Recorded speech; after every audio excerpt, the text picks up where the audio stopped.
মৃত্যু এক অটল অবিচল বাস্তবতা। দুনিয়ায় যত মানুষ বসবাস করে তারা প্রত্যেকেই কোনো না কোনো ধর্ম বিশ্বাসের সাথে যুক্ত।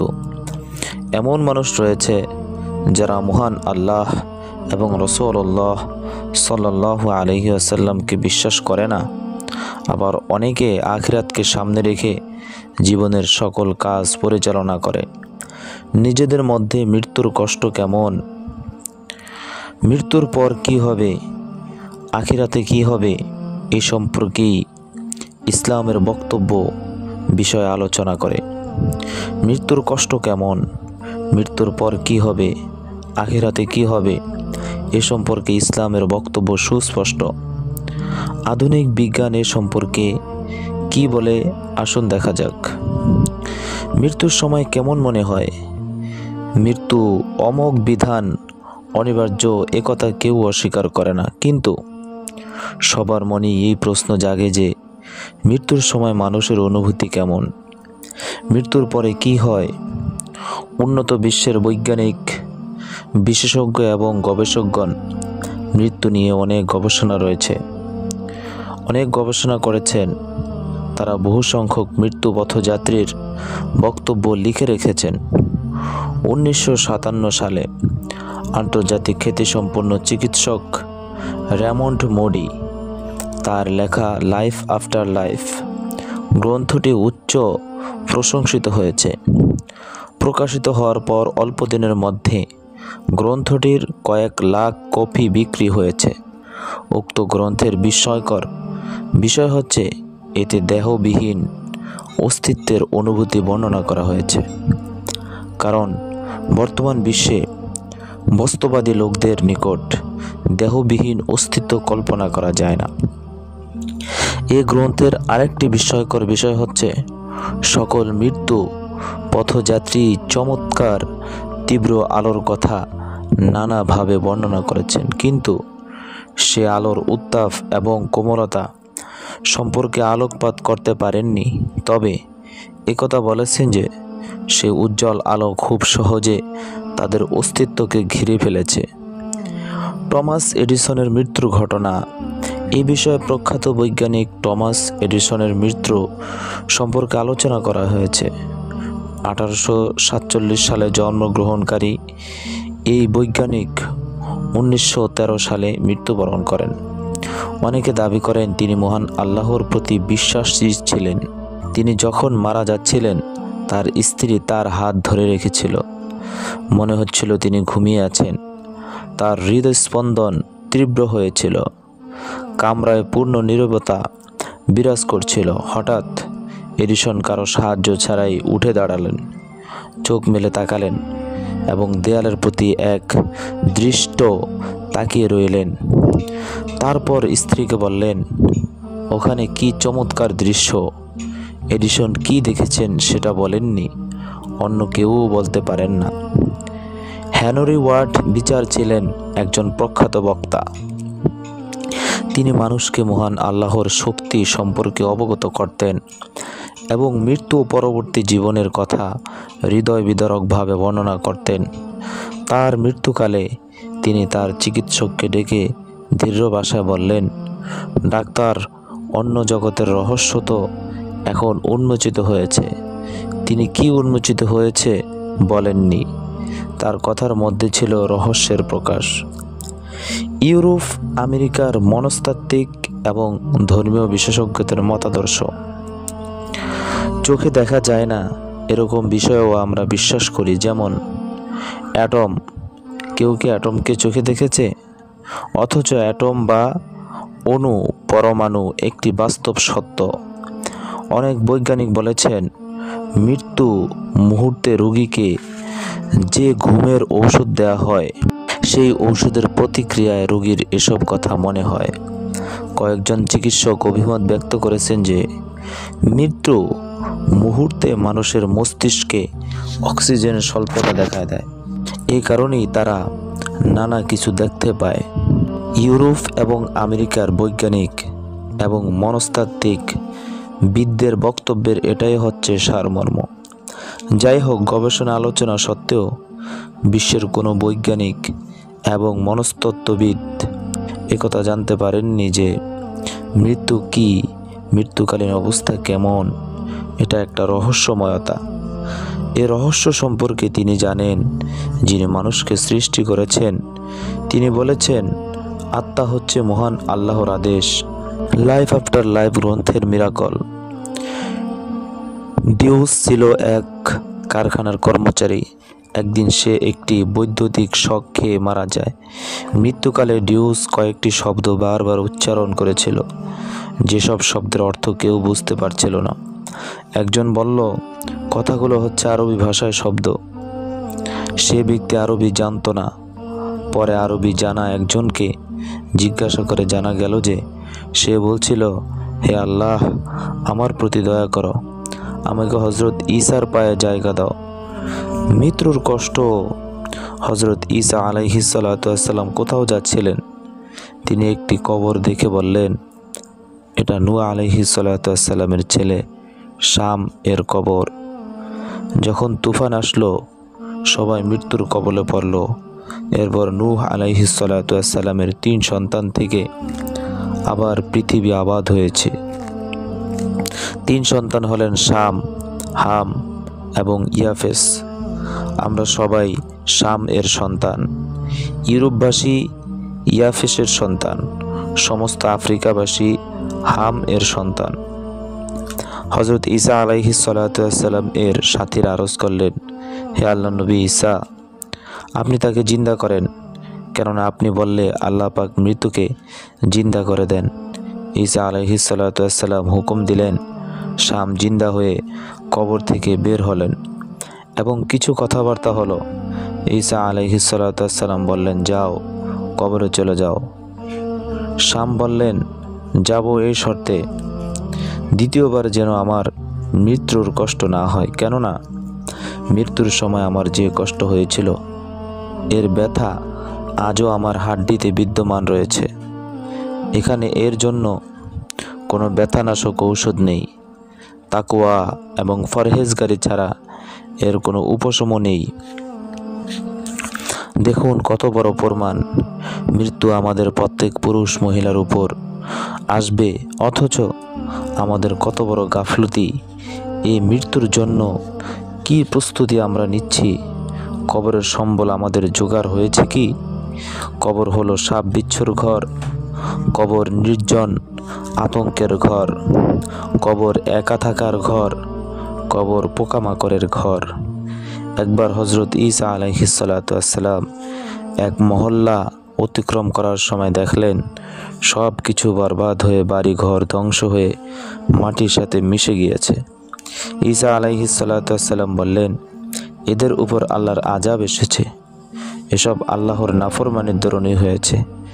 ঈসা আলাইহিসসালাম মৃতদের সাথে কথা বলতেন।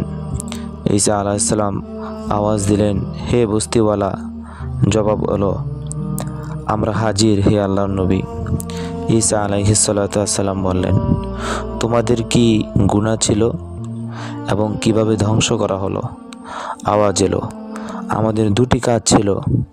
এক, দুনিয়ার প্রতি মোহাব্বত। দ্বিতীয়, তাগুতের সাথে মোহাব্বত ছিল। ঈসা আলাইহিসসালাম বললেন, তাগুতের সাথে মোহাব্বত এর উদ্দেশ্য কি? আওয়াজ এলো, নিকৃষ্ট মন্দ প্রকৃতির লোকদের সাথে সুসম্পর্ক ছিল আর নিকৃষ্ট লোকদের সাথে উঠা বসা করতাম। ঈসা আলাইহিসসালাম বললেন, দুনিয়ার মোহাব্বত দ্বারা উদ্দেশ্য কি? আওয়াজ এলো, এক, আমাদের ভালোবাসা দুনিয়ার সাথে এমন ছিল যেমন মা তার নিজ সন্তানকে ভালোবাসে।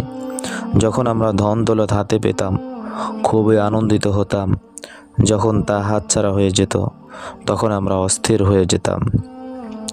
হালাল হারাম চিন্তা না করেই অর্থ সম্পদ কামাই করতাম। জায়েজ নাজায়েজ পরোয়া না করেই সম্পদ ব্যয় করতাম। এর মধ্যেই আমরা ধরাশয়ী হলাম। ঈসা আলাইহিসসালাম জিজ্ঞেস করলেন, এরপর তোমাদের সাথে কেমন আচরণ করা হয়েছে? আওয়াজ এলো, রাতে আমরা সবাই ঘরে শুয়েছিলাম। সকাল হলে দেখি আমরা সবাই হাওয়াইয়াতে পৌঁছে গিয়েছি। ঈসা আলাইহিসসালাম জিজ্ঞেস করলেন, হাওয়াইয়াহ কি? আওয়াজ এলো, সেটা সিজ্জিন। ঈসা আলাইহিস সালাম জিজ্ঞেস করলেন, সিজ্জিন কি? আওয়াজ এলো, হে আল্লাহর নবী, সিজ্জিন এমন এক কয়েদখানা যার এক একটি আঙ্গার জ্বলন্ত কয়লা 60টি দুনিয়ার সমান, এবং আমাদের রূহকে সেখানে দাফন করে দেওয়া হয়েছে। ঈসা আলাইহিস সালাম জিজ্ঞেস করলেন, তুমি একা কথা বলছো, আর কি কেউ নেই, কথা বলার মতো নেই? আওয়াজ এলো, হে আল্লাহর নবী, সবাইকে মুখে আগুনের লাগাম দেওয়া হয়েছে, এই জন্য তারা কথা বলতে পারে না, তাদের মুখ বন্ধ। আমার মুখ বন্ধ হয় নাই, লাগাম দেওয়া হয় নাই, তাই আমি বলতে পারছি। ঈসা আলাইহিস সালাম বললেন, তুমি কিভাবে বাঁচলে? আওয়াজ এলো, আমি সিজ্জিনের কিনারায় বসা আছি। এই শাস্তি আমাকে এই জন্য দেওয়া হয় নাই যে আমি তাদের সাথে থাকতাম ঠিকই, কিন্তু তাদের মতো চলাফেরা করতাম না, কিন্তু তাদের সাথে থাকার কারণে আমাকেও পাকড়াও করা হয়েছে। এখন আমি সিজ্জিনের কিনারায় এমন স্থানে বসা আছি, ঠিক যে কোনো সময় নিচে পড়ে যাই। আল্লাহ তাআলা অনুগ্রহ করে আমাকে মাফ করে দেন, তা আমি জানি না। মৃত্যুর ঘোষণা, মৃত্যু এলান করছে। আমি সে মৃত্যু অনেক বড় সম্পদওয়ালাকেও কবরে নিয়ে যাই। আমি সেই মিত্র যে সন্তান এবং পিতা মাতাকে আলাদা করে দিই। আমি সেই মৃত্যু যে ভাই থেকে বোনকে চিরতরে আলাদা করে দিই। আমি সেই মৃত্যু যে বন্ধুকে বন্ধু থেকে পৃথক করে দেই। আমি সেই মৃত্যু যে স্বামী থেকে স্ত্রীকে পৃথক করে দেই। আমি সেই মৃত্যু যে সুখের সংসার ভেঙে তছনছ করে দেই। আমি সেই মৃত্যু যে কবর স্থানকে আবাদ করি। আমি সেই মৃত্যু যে নেককারদের জন্য ফুলের বাগান আর বদকারদের জন্য কঠিন সাপ বিচ্ছুর কসাইখানা। হুঁশিয়ার, আমার মাঝে প্রস্তুতি নিয়ে এসো। আমি সেই মৃত্যু যে তোমাদের খুঁজি, এবং তোমরা যতই নিরাপত্তা বেষ্টনীর মধ্যে থাকো, আমি তোমার জান কবজ করি, এবং কোনো সৃষ্টি আমার কবজা থেকে বাঁচতে পারবে না। প্রিয় বন্ধুরা, দুনিয়ার জীবনে আল্লাহ পাক আমাদের পরীক্ষা নেওয়ার জন্য বানিয়েছেন। এখানে যে আসে সে যাওয়ার অগ্রিম টিকিট নিয়েই আসে। এখানে চিরস্থায়ী বসবাসের জন্য নয়। চাই সে বড় শক্তিশালী বাদশাহ হোক, চাই মালদার হোক, চাই ফকির হোক, মৃত্যু সবারই কপালের লিখন। মৃত্যু যখন আসে তখন দুনিয়ার সব কামাই করা সম্পদ ওয়ারিসদের কাছে পড়ে থাকে। শুধু শূন্য হাতে 3.5 হাত মাটির ঘরে শুয়ে থাকে। যদি হাতে দামি আংটি থাকে তাও খুলে রাখা হয়। হযরত মালিক বিন দিনার রাদিয়াল্লাহু তাআলা আনহু বলেন, আমি এক কবরস্থান অতিক্রম করেছিলাম। আমি কবরবাসীদের উদ্দেশ্যে আওয়াজ দিলাম, কোথায় সম্মানিত ব্যক্তিরা, কোথায় গরিব মিসকিনরা, কোথায় শক্তিশালী বাদশারা, কোথায় তারা যারা পৃথিবীতে নিজের সম্পদ, নিজের স্বাস্থ্য, নিজের শরীর নিয়ে গর্ব করত? মালিক বিন দিনার রাদিয়াল্লাহু তাআলা আনহু বললেন, কবর থেকে আওয়াজ এলো, কেউ নেই, সব ধ্বংস হয়ে গিয়েছে। কেউ খবর দেওয়ার মতো নেই, সব মরে গেছে এবং কোনো চিত্ত অবশিষ্ট নেই। হযরত সাইয়েদনা ইবনে মুতি রাদিয়াল্লাহু তাআলা আনহু একদিন খুব সুন্দর একটি ঘর দেখলেন। ঘরটি দেখে তিনি খুবই খুশি হলেন। পরক্ষণেই কাঁদতে কাঁদতে বললেন, হে সুন্দর ঘর, আল্লাহর কসম, যদি মৃত্যু না আসতো তাহলে আমি তোমার উপর অনেক খুশি হতাম। যদি কবরের সংকীর্ণ ঘরে না যেতে হতো তাহলে দুনিয়ার এ চাকচিক্যময় অবস্থা দেখে আমার নয়ন যুগল শীতল করতাম। এরপর তিনি এতই কাঁদলেন যে কাঁদতে কাঁদতে হেঁচকি এসে গেল। কবর আযাব ও কবরের ধমকি।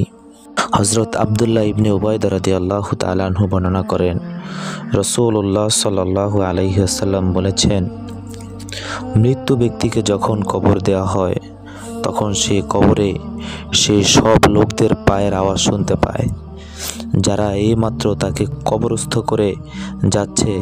তখন লাশকে কবর বলে, হে আদম সন্তান, তোমার ধ্বংস হোক, তুমি দুনিয়াতে আমাকে ভয় করতে না, আমার ভিতরে সংকীর্ণ স্থান, সাপ বিচ্ছু আর পোকামাকড়ে তুমি ভয় করতে না, যার কারণে তুমি এই ভয়ঙ্কর আযাব থেকে বাঁচার কোনো প্রস্তুতিও নিয়ে আসতে পারোনি।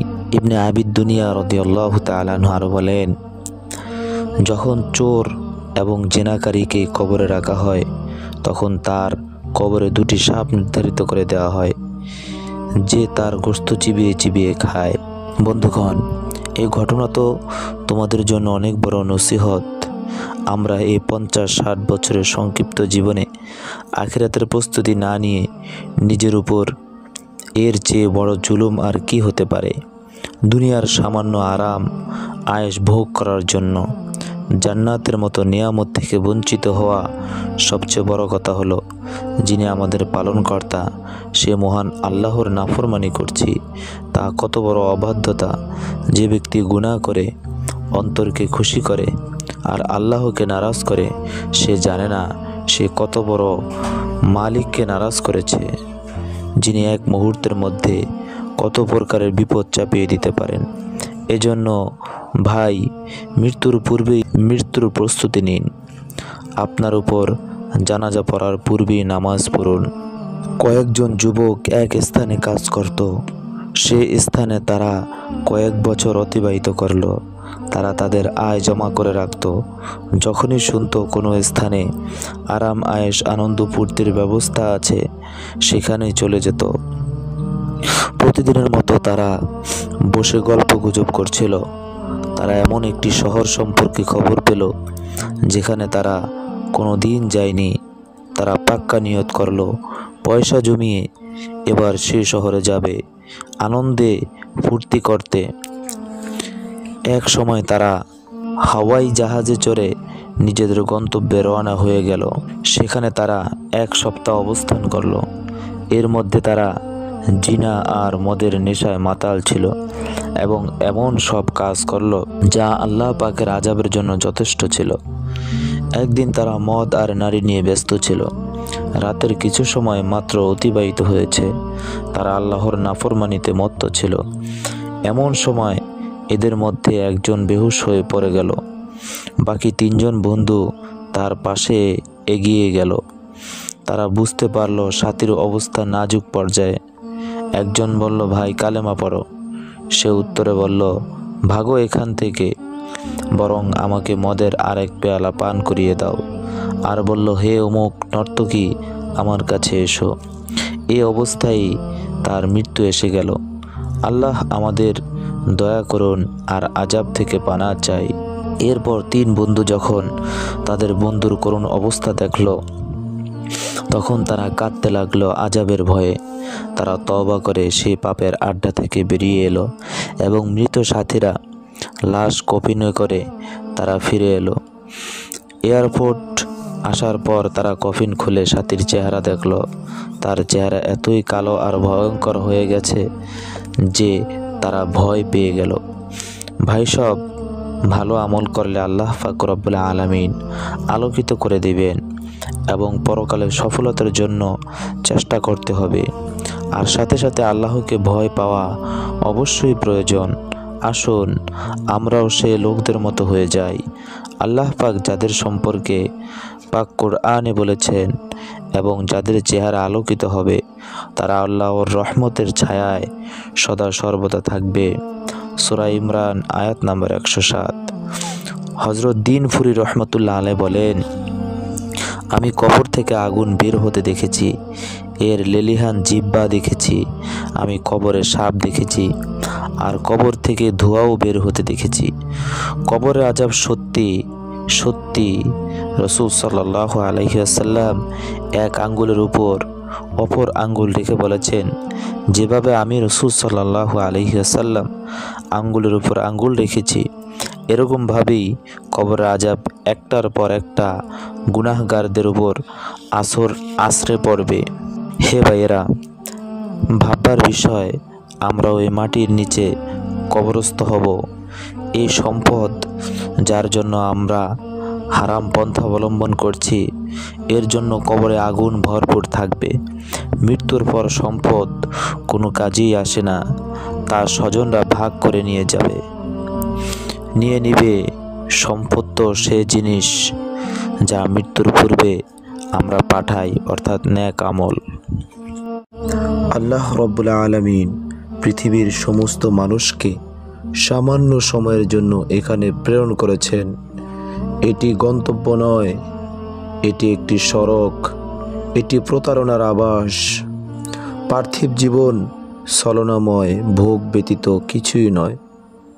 ওয়াসারিউ ইলা মাগফিরাতিম মির রাব্বিকুম ওয়া জান্নাতিন আরদুহাস সামাওয়াতু ওয়াল আরদু উইদ্দাত লিল মুত্তাকিন। তোমরা ধাবমান হও আপন প্রতিপালকের ক্ষমার দিকে এবং সেই জান্নাতের দিকে যার বিস্তৃত আসমান ও জমিনের সমান, যাকে প্রস্তুত করা হয়েছে মুত্তাকিদের জন্য। সূরা আল ইমরান 133 নম্বর আয়াত। সেখানে ভয়ানক একটি ঘাঁটি আছে। তোমরা নিজেদের ও তোমাদের পরিবার পরিজনকে আগুন থেকে রক্ষা করো, জাহান্নামের আগুন থেকে বাঁচাও। কু আনফুসাকুম ওয়া আহলিকুম নারা, নিজেকে জাহান্নাম থেকে রক্ষা করো এবং জান্নাতের দিকে নিয়ে চলো। এই জগৎ ক্ষণস্থায়ী, এই জগৎ থাকার জায়গা না, কেউ এখানে আজীবন থাকতে পারবে না। সূরা তাহরিম 6 নম্বর আয়াত। কুল্লু মান আলাইহা ফান, এখানে যত কিছু আছে, যা কিছু আছে সব ধ্বংস হয়ে যাবে।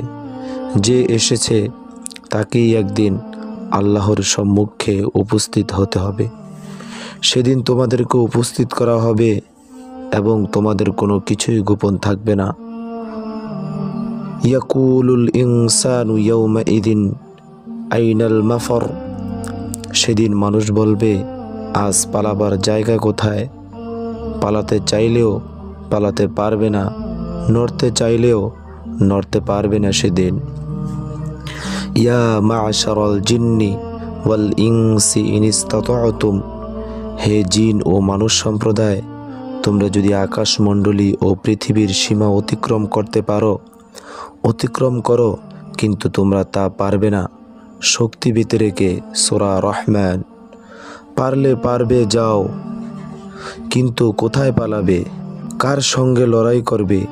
আজ তোমাদের কোনো শক্তি নেই, পালাতেও পারবে না, লুকাতেও পারবে না। আল্লাহর সম্মুখে প্রত্যেককে উপস্থিত হতে হবে। কিভাবে একা একা তোমরা আমার নিকট আসবে নিঃসঙ্গ অবস্থায়, যেমনটি প্রথমে তোমাদেরকে সৃষ্টি করেছিলাম, আর দুনিয়ার সমস্ত বিত্ত বৈভব পেছনে ফেলে আসবে। অতারাকতুম মা খাওয়ালনাকুম ওয়ারাআ যুহুরিকুম, আর আমি তোমাদের যা কিছু দান করেছি সেসব পেছনে ফেলে আসবে। সূরা আনআম। তোমরা দুনিয়ার সব সহায় সম্পদ, বাড়ি গাড়ি ওখানে ফেলে রেখে আমার কাছে নিঃসঙ্গ চলে আসবে। হে আমার ভাইয়েরা, আমাদের প্রত্যেককে আল্লাহ পাকের মুখোমুখি হতে হবে। আল্লাহ পাক জগতের সমস্ত মানুষকে সেই জগতের প্রস্তুতির জন্য এখানে প্রেরণ করেছেন। আমরা নিজের বিবেক দ্বারা আখিরাত বুঝতাম না যে মৃত্যুর পর আবার কিভাবে জীবিত হব। এটা বিবেক দ্বারা বুঝবার মতো বিষয় নয়। নিজের মাথায় বুঝতে চাইলে এক্ষেত্রে মানুষ সঠিক সিদ্ধান্তে উপনীত হতে পারে না। ক্বালা মান ইউহয়িল ইযামা ওয়া হিয়া রামীম, পচে গলে যাওয়ার পর এই হাড্ডিগুলোতে কে প্রাণ দান করবে? এটা মানুষের প্রশ্ন। সূরা ইয়াসিন ৭৮ নম্বর আয়াত। এক বেদুইন এসে রাসূল সাল্লাল্লাহু আলাইহি ওয়াসাল্লামকে বলল, আপনার কিছু কথা আমার কাছে খুব অদ্ভুত ঠেকেছে। আপনি বলেছেন এই আরব বাপদাদার ধর্ম পরিত্যাগ করবে। আপনি বলেছেন কায়সার ও কিসরার ধনভাণ্ডার। আপনি বলেছেন আমরা মৃত্যুবরণ করে ছিন্নভিন্ন হয়ে যাব এবং পরে আবার একত্র হব এবং পুনরায় জীবিত হব। তারপর কেউ জান্নাতে যাবে, কেউ জাহান্নামে যাবে। নবীজি সাল্লাল্লাহু আলাইহি ওয়াসাল্লাম মনোযোগ সহকারে বেদুইনের বক্তব্য শুনে বললেন, আল্লাহ যদি তোমাকে আয়ু দান করেন তাহলে তুমি দেখবে সমগ্র আরব আমার কালেমা পাঠ করেছে এবং কায়সার ও কিসরা আমার প্রধানত হয়ে গেছে। আর কিয়ামতের দিন আমি তোমার এই হাতটি ধরে তোমার এই বক্তব্যের কথা স্মরণ করিয়ে দিব। বেদুইন বলল, না, আমি এমন ফালতু কথা মানতে রাজি নই। বেদুইন ফিরে গেল। তার জীবদ্দশায় মক্কা বিজয় হলো। তার জীবদ্দশায় ইসলাম তাবুক পর্যন্ত ছড়িয়ে গেল। তার জীবদ্দশায় কাদেসিয়ার যুদ্ধ সংঘটিত হলো। ইরান বিজেতি হলো। ইয়ার মুখে যুদ্ধ হয়ে রোম মুসলমানদের পদানত হয়ে গেল। এবার বেদুইন ভয় পেয়ে গেল যে দুটি যখন জয় হয়ে গিয়েছে তো তৃতীয়টিও হয়ে যাবে নিশ্চয়। সে ইসলাম গ্রহণ করে মদিনা চলে এলো। লোকটি মসজিদে নববীতে এসে হাজির হলে হযরত ওমর রাদিয়াল্লাহু তাআলা আনহু উঠে এগিয়ে গিয়ে স্বাগত জানালেন এবং সম্মান প্রদর্শন করলেন। তারপর তিনি সাহাবীদের উদ্দেশ্য করে বললেন, জানো ইনি কে? ইনি সেই ব্যক্তি যাকে নবীজি সাল্লাল্লাহু আলাইহি ওয়াসাল্লাম বলেছিলেন, কিয়ামতের দিন আমি তোমার হাত ধরে তোমার বক্তব্যের কথা স্মরণ করিয়ে দেব। আল্লাহর নবী কিয়ামতের দিন যার হাত ধরবেন জান্নাতে না পৌঁছিয়ে তাকে ছাড়বেন না। ইনি জান্নাতি। তো আমার ভাই, প্রিয় বোন, প্রিয় বন্ধুগণ, এমন নয় যে আমরা এলাম আর গেলাম। আমরা দুনিয়াতে ভালো মন্দ যা কিছু করেছি এসবের বিচার হবে। একদিন আমাদেরকে এর প্রতিফল ভোগ করতে হবে। নবীজি সাল্লাল্লাহু আলাইহি ওয়াসাল্লাম একদিন হযরত আবু সুফিয়ান রাদিয়াল্লাহু তাআলা আনহুকে উদ্দেশ্য করে বললেন, শোনো আবু সুফিয়ান, আমি আল্লাহর শপথ করে বলছি, এতে কোনো সন্দেহ নেই যে তুমি মৃত্যুবরণ করবে। তারপর অবশ্যই তোমাকে উত্থিত করা হবে। যারা নেক কাজ করেছে তাদেরকে জান্নাতে, আর যারা মন্দ কাজ করেছে তাদেরকে জাহান্নামে প্রবেশ করাবেন। কথাটা আমি তোমার কানে পৌঁছিয়ে দিলাম। এই দুনিয়াতে আমরা বেকার নই। আল্লাহ পাক আমাদেরকে অনর্থক সৃষ্টি করেননি। এমন নয় যে আমরা খাবো আর ঘুমাবো, আর কোনো কাজ নেই। আফা হাসিবেতুম আন্নামা খলাকনাকুম আবাসা, তোমরা কি মনে করেছ আমি তোমাদেরকে অহেতুক বা অনর্থক সৃষ্টি করেছি? সূরা মুমিনুন 115 নম্বর আয়াত। আবার আমরা স্বাধীনও নই। এমনও নয় যে আমরা যা খুশি করে বেড়াবো, কারো কাছে জবাবদিহি করতে হবে না। মা ইয়ালফিযু মিন কওলিন ইল্লা লাদাইহি রাকিবুন আতীদ, মানুষ যে কথাটি উচ্চারণ করে তা লিপিবদ্ধ করার জন্য তারই নিকটে তৎপর প্রহরী নিযুক্ত রয়েছে। সূরা কফ 18 নম্বর আয়াত। আমাদের জবানের উপর পাহারা বসিয়ে রাখা হয়েছে। ইন্নাস সামআ ওয়াল বাসারা ওয়াল ফুয়াদা কুল্লু উলাইকা কানা আনহু মাসউলা, কান, চোখ, অন্তর এদের প্রত্যেকের ব্যাপারে কৈফিয়ত বসিয়ে রাখা হয়েছে। সূরা বনী ইসরাইল 36 নম্বর আয়াত। আমরা যা কিছুই করছি না কেন, ছোট হোক কিংবা বড়, প্রতিটি আচরণ ও নড়াচড়ার উপর পাহারা বসিয়ে রাখা হয়েছে। আল্লাহর ফেরেশতারা সব কিছু লিখে রাখছে। তারা একটি মুহূর্তের জন্য আমাদের থেকে উদাসীন হয় না, অন্যমনস্কও হয় না। তারা খায় না, ঘুমায় না, পেশাব করে না, পায়খানাও করে না। আমরা পলকের জন্য তাদের থেকে লুকাতে পারি না, তাদেরকে ফাঁকি দিতে পারি না। তো প্রিয় ভাই, প্রিয় বোন, আল্লাহ পাক কোনো মানুষকে বেকারও ছেড়ে দেননি, স্বাধীনও নয়। সব মানুষের চারপাশে বেষ্টনী দিয়ে রাখা হয়েছে। কিয়ামতের দিন আল্লাহ পাক এই বেষ্টনী খুলে দিবেন। আল্লাহ পাক বান্দাকে বলবেন, ইকরা কিতাবাকা কাফা বিনাফসিকাল ইয়াউমা আলাইকা হাসিবা, এই নাও তোমাদের আমলনামা পড়ো, আজ তোমাদের হিসাবের জন্য তুমি নিজেই যথেষ্ট। সূরা বনী ইসরাইল। বান্দা নিজের আমলনামা পড়ে দেখবে, পরে বান্দা হতভম্ব হয়ে যাবে, বলবে, মা লিহাদাল কিতাবি লা ইউগাদিরু সগীরাতান ওয়ালা কাবীরাতান ইল্লা আহসাহা। এই কেমন কিতাব যেটি ছোট বড় কিছুই বাদ দেয়নি, সব লিখে রেখেছে। সূরা কাহাফ 49 নম্বর আয়াত। আল্লাহ জিজ্ঞাসা করবেন, আমার দুই নিষ্ঠাবান ফেরেশতা কম বেশি লিখে তোমার প্রতি কোনো অবিচার করেননি তো? বান্দা বলবে, না, কম বেশি নেই, আমি যা যা করেছি হুবহু তাই লিখে রাখা হয়েছে। কেউ আমার উপর কোনো অবিচার করেনি, আমি নিজের উপর অবিচার করেছি। ওয়াজাদু মা আমিলু হাদিরান ওয়া লা ইয়াজলিমু রাব্বুকা আহাদা। তারা তাদের কৃতকর্ম সম্মুখে উপস্থিত পাবে। তোমার রব কারো প্রতি অবিচার করেন না। তারপর কি হবে? তারপর এক দলের জন্য জান্নাতের ফয়সালা হবে, আর এক দলের জন্য জাহান্নাম।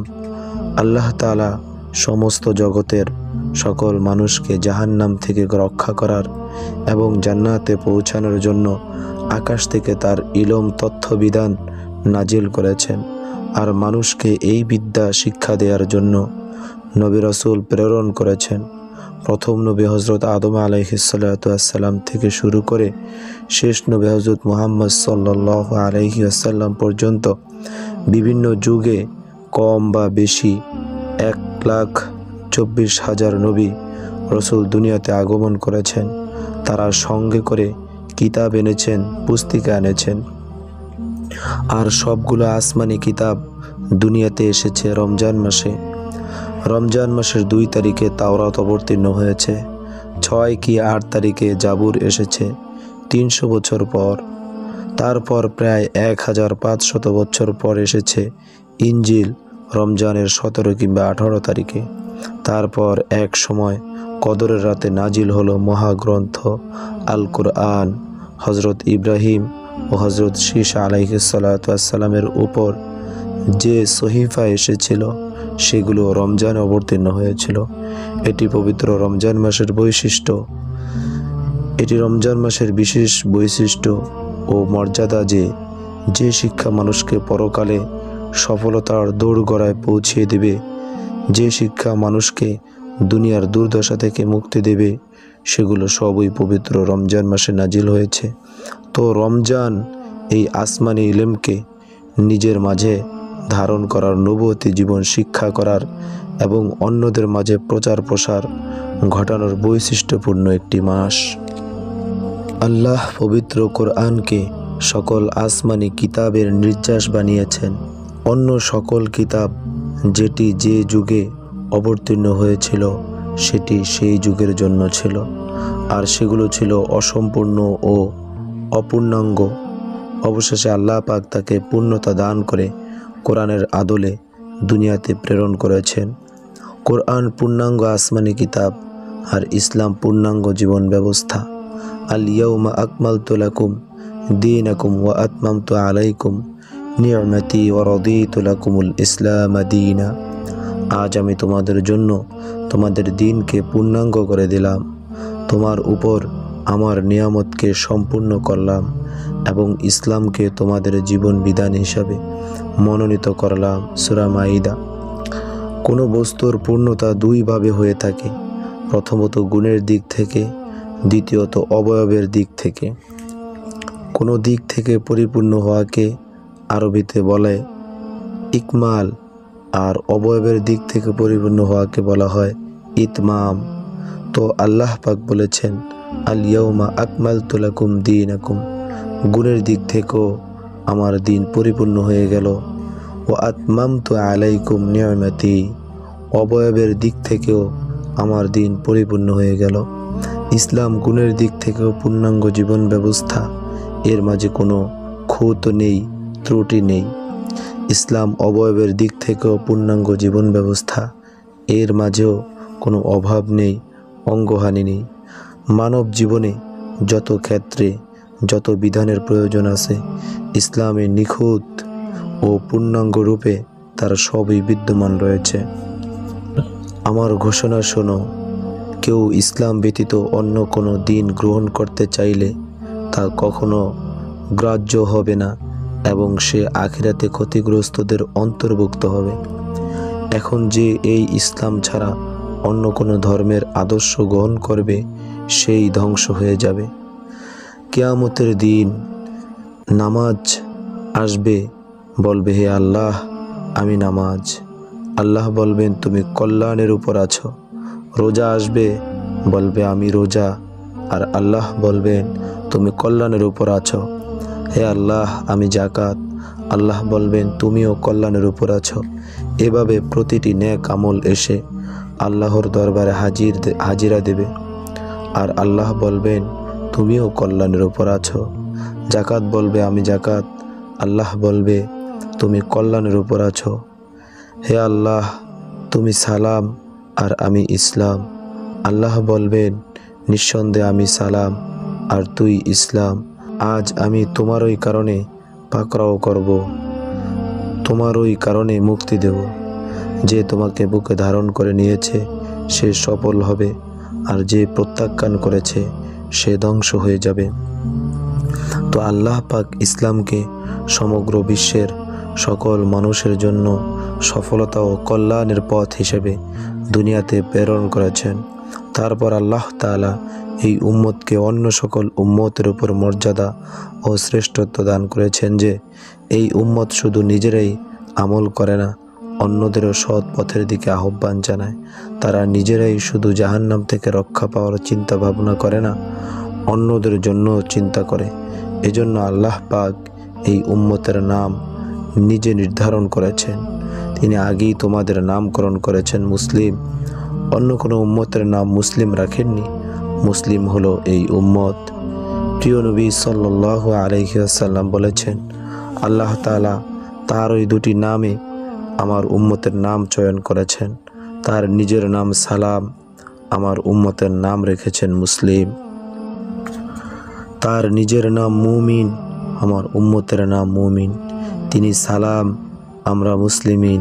তিনি মুমিন, আমরা মুমিনিন। তারপর বলেছেন আমি প্রবেশ না করা পর্যন্ত জান্নাত সকল নবীর জন্য হারাম করা হয়েছে, আর আমার উম্মত প্রবেশ করা না পর্যন্ত অন্য সকল উম্মতের জন্য হারাম করা হয়েছে। তখন আল্লাহর পক্ষ থেকে জমিনকে তছনছ করে দেওয়ার নির্দেশ হবে। হযরত ইসরাফিল আলাইহিস সালাম সিংহায় ফুৎকার দিবে। তখন তার আওয়াজে সব ছিন্ন বিচ্ছিন্ন করে ছুটে চলবে। জমিন টুকরো টুকরো হবে। তাহতাস সারা ফাতালফুরি পর্যন্ত জমিন ফেটে যাবে। ওয়াল আরদি যাতিস সাদঈ, জমিন এমনই ভাবে ফেটে যাবে যে নিচে পর্যন্ত ফাঁক হয়ে যাবে। ইদাস সামাউ শাক্কাত, ইদাস সামাউ ফাতারাত, সপ্ত আকাশ পর্যন্ত বিদীর্ণ হয়ে যাবে। ইয়াউমা